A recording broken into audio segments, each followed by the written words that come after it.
Nomes, eu sou sincero. Cristo fala igual aqui dentro.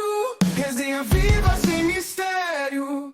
Olá, seja muito bem-vindo ao nosso espaço de estudo. Eu me chamo Rafael e é uma alegria ter a sua companhia para mais uma jornada de conhecimento. Para esse estudo, eu preparei um material de apoio completo, com todas as referências e notas, e está disponível na descrição do vídeo. Se você estiver apreciando esse trabalho, quer continuar crescendo em conhecimento conosco, não se esqueça de se inscrever nesse canal. Dito isso, vamos ao que interessa. Resenha podcast pra ti.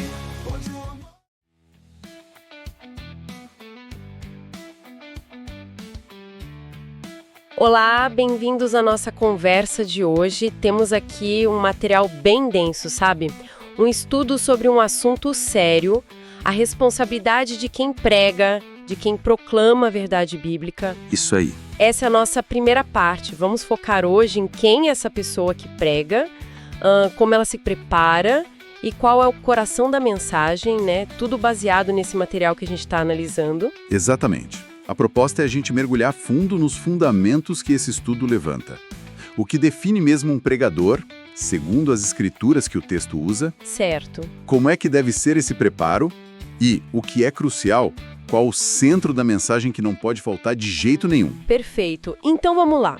O material já começa, olha só, dizendo que formação sempre foi algo chave.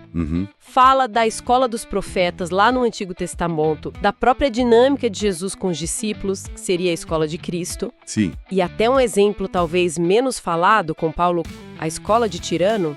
Mas olha que interessante, antes mesmo de falar da habilidade de ensinar, o estudo foca primeiro no caráter. isso é fundamental. Cita lá 1 Timóteo 3, sabe? Aquela lista de qualificações para liderança. E é curioso notar que apto para ensinar é só um item na lista. Um deles, né? Exato, antes vem irrepreensível, sóbrio, hospitaleiro, não pode ser avarento. Parece que a integridade é a base de tudo mesmo. E a lógica que o estudo apresenta para isso é, assim, bem forte. Ele argumenta que a autoridade real do pregador não vem, sabe, do talento dele para falar, do carisma. Não só disso, né? Não principalmente disso. Vem da submissão genuína dele à palavra que ele mesmo anuncia. A ideia é ser um modelo para o rebanho, como diz lá em 1 Pedro 5.3. Liderar pelo exemplo. Pelo exemplo. E isso, não pela força. O estudo é até duro nisso. Diz que uma vida que contradiz a mensagem é, na prática, uma falsa doutrina que a pessoa comunica com as ações dela. Nossa, isso é forte mesmo. Quer dizer, a credibilidade está totalmente atrelada a quem a pessoa é nessa visão. Exatamente. E sobre aquela qualificação específica, o apto para ensinar. O material entra numa discussão que vira e mexe aparece, né? Aquela ideia de que Jesus, ou Pedro, ou João eram vistos como sem letras, indoctos. Ah, sim, Atos 4.13, né? Que o pessoal cita. Isso, Marcos, João, Atos. E como isso às vezes é usado para, diminuir a importância de um estudo bíblico mais sério, mais aprofundado. Pois é, mas o material tenta desconstruir um pouco essa leitura. A análise que ele faz sugere que a surpresa das autoridades lá em Atos não era tanto por uma suposta ignorância dos apóstolos. Não era isso. Um espanto vinha mais porque eles ensinavam com uma autoridade diferente, sabe? Focada no Messias que as escrituras apontavam e ainda por cima com poder para fazer sinais, curas. Ah, entendi. Era uma abordagem que batia de frente com o que o texto chama de elitismo dos escribas da época. E tem mais, né? O estudo lembra que tem evidência que eles sabiam escrever sim, Pedro escreveu cartas ou ditou. 1 Pedro, 2 Pedro. João também escreveu bastante. Então a questão não seria falta de conhecimento, mas talvez uma fonte de autoridade diferente e um foco diferente no ensino. Faz todo sentido. E para reforçar essa importância do ensino em si, o estudo cita o rei Josafá, lá em 2 Crônicas 17. Um bom exemplo. Ele não só buscou a Deus, mas ele mandou príncipes, levitas, sacerdotes, para ensinar a lei em Judá inteira. E o resultado que a Bíblia descreve foi positivo, trouxe paz. O estudo também conecta isso com as recomendações para Timóteo, né? Conhecer as Escrituras desde pequeno examinar as escrituras como Jesus mandou. Exato.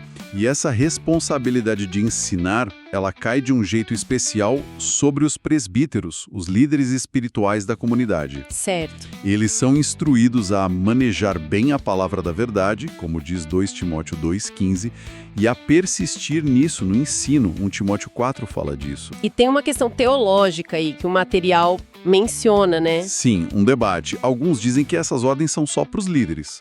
Mas o contraponto que o estudo traz é interessante. Se os líderes têm que ensinar toda a verdade... A congregação precisa aprender toda a verdade, lógico. Exato. Claro que o peso da responsabilidade para quem ensina é maior, né? Hebreus 13:17 fala sobre prestar contas, mas o aprendizado é para todos. Entendido.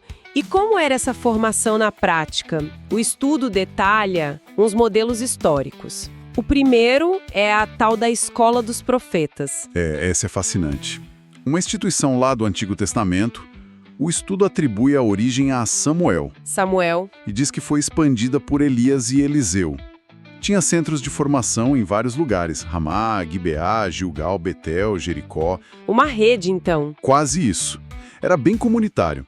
Os estudantes, chamados de filhos dos profetas, moravam juntos, estudavam a lei, moral, espiritualidade, até música, como dizem 1 Samuel. Música? Interessante. Sim, alguns eram casados. O objetivo era formar profetas mesmo, através do ensino e dessa vida em comunidade.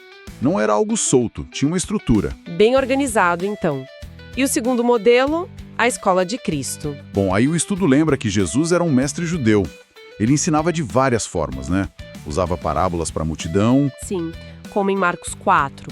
Dava ensinos mais longos e diretos, tipo o Sermão do Monte. Respondia perguntas difíceis que faziam para ele. Aquelas perguntas capciosas. Exato. E ensinava muito pelo exemplo prático, pessoal.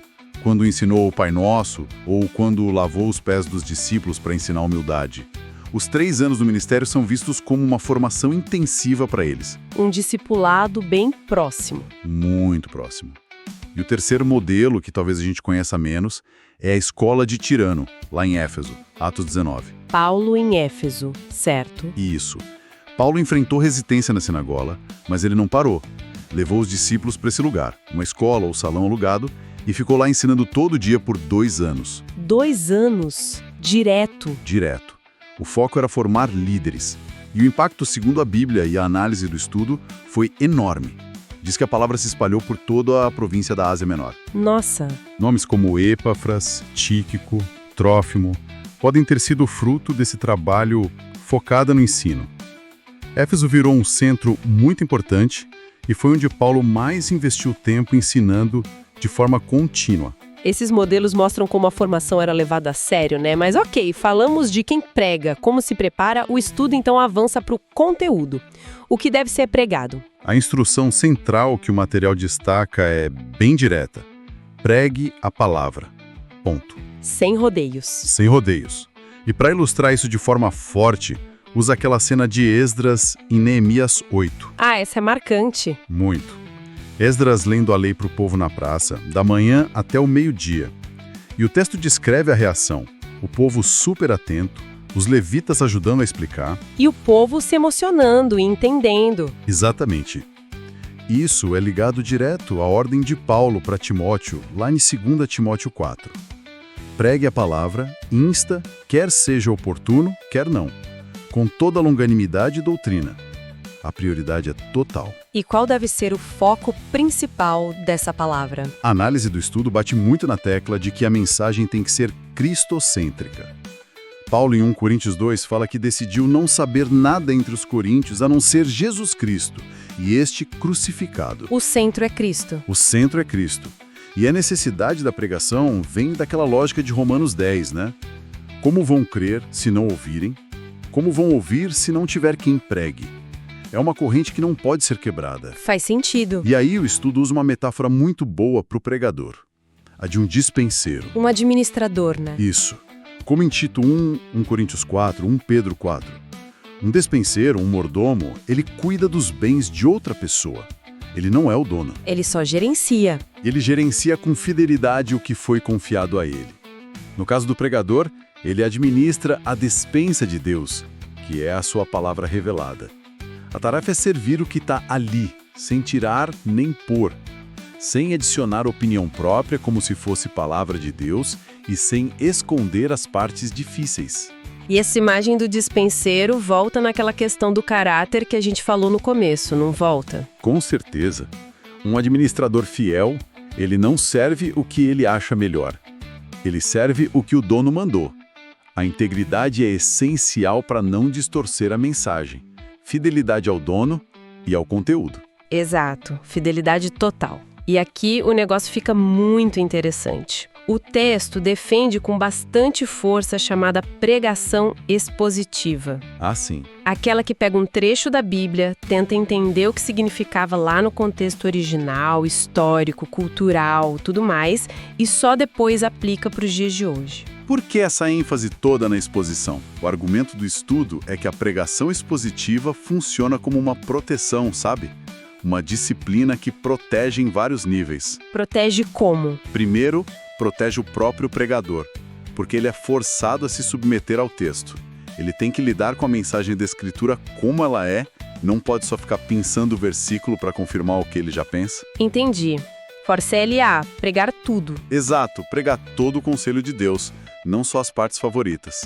Segundo, protege a congregação, Como assim? porque ao ver a Bíblia sendo explicada no contexto, semana após semana, a congregação aprende a ler a Bíblia sozinha também. Fica mais madura, sabe?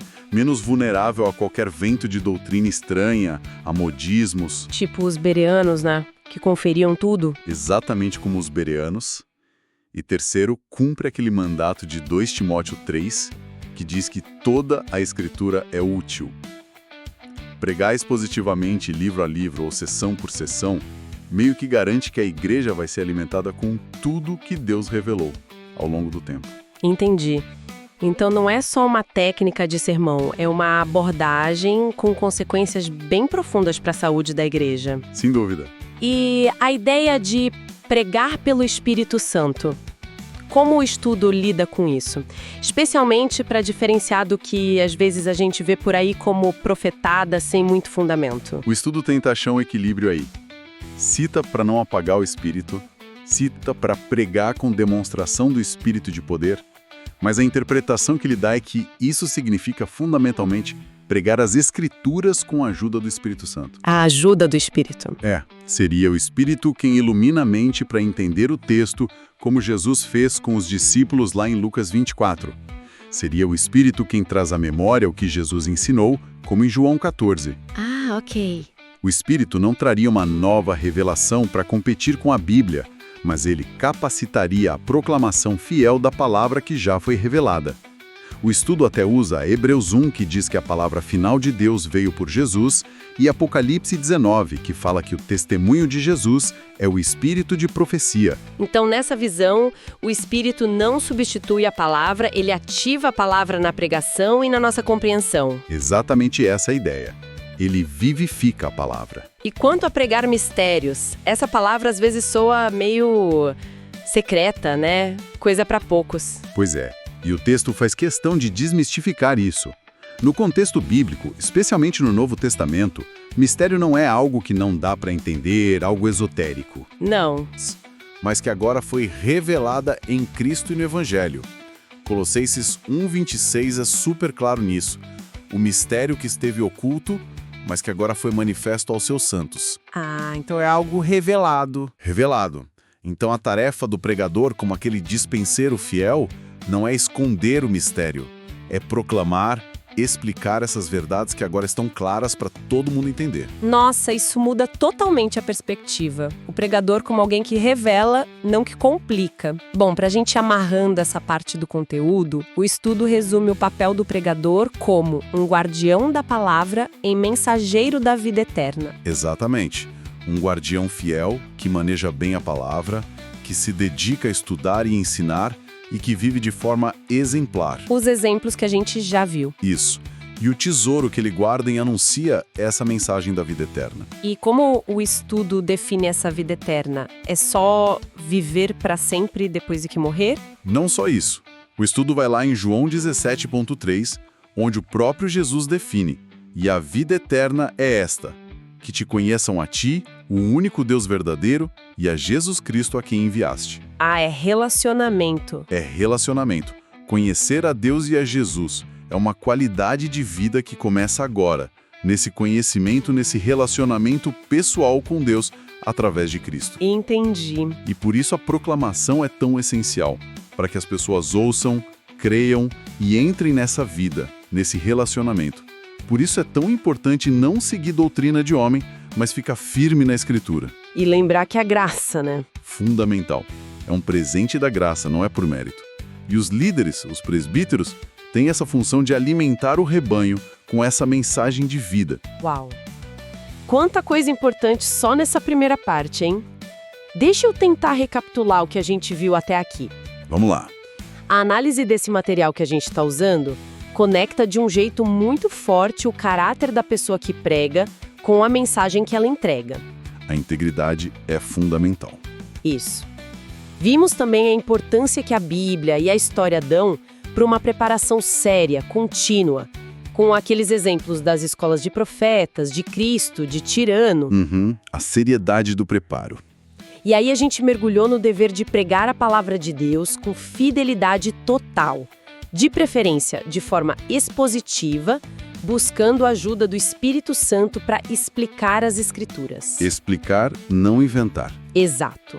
E sempre com foco em Cristo e nessa vida eterna que a gente encontra quando conhece a Deus. Perfeito. Esse é o resumo da ópera para essa primeira parte. E o material já sinaliza o que vem na sequência, na parte 2. O que seria? Vai contrastar essa pregação verdadeira com as suas imitações, as suas falsificações.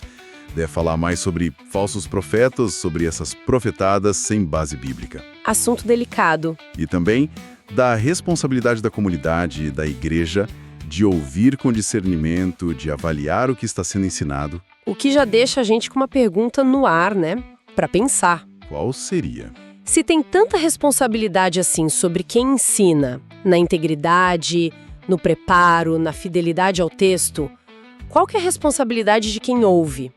Como é que o nosso exame ativo da Bíblia, como os bereanos fizeram, se junta com uma pregação fiel para a gente buscar juntos entender melhor a verdade de Deus? Uma ótima pergunta para a gente continuar pensando. Fica aí a reflexão para todo mundo.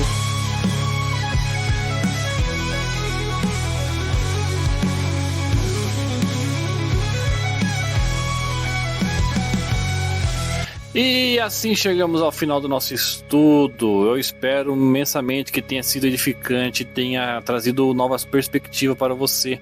Muito obrigado pela sua companhia. Se você deseja revisar ou aprofundar ainda mais, não se esqueça de acessar o material completo no link na descrição. Se este conteúdo lhe agregou valor para você, considere se inscrever no canal, deixar seu comentário com suas dúvidas ou reflexões e, por fim, compartilhar esse conhecimento com mais pessoas. Fique com Deus e até o nosso próximo estudo. Sem parar, na resenha vamos encontrar.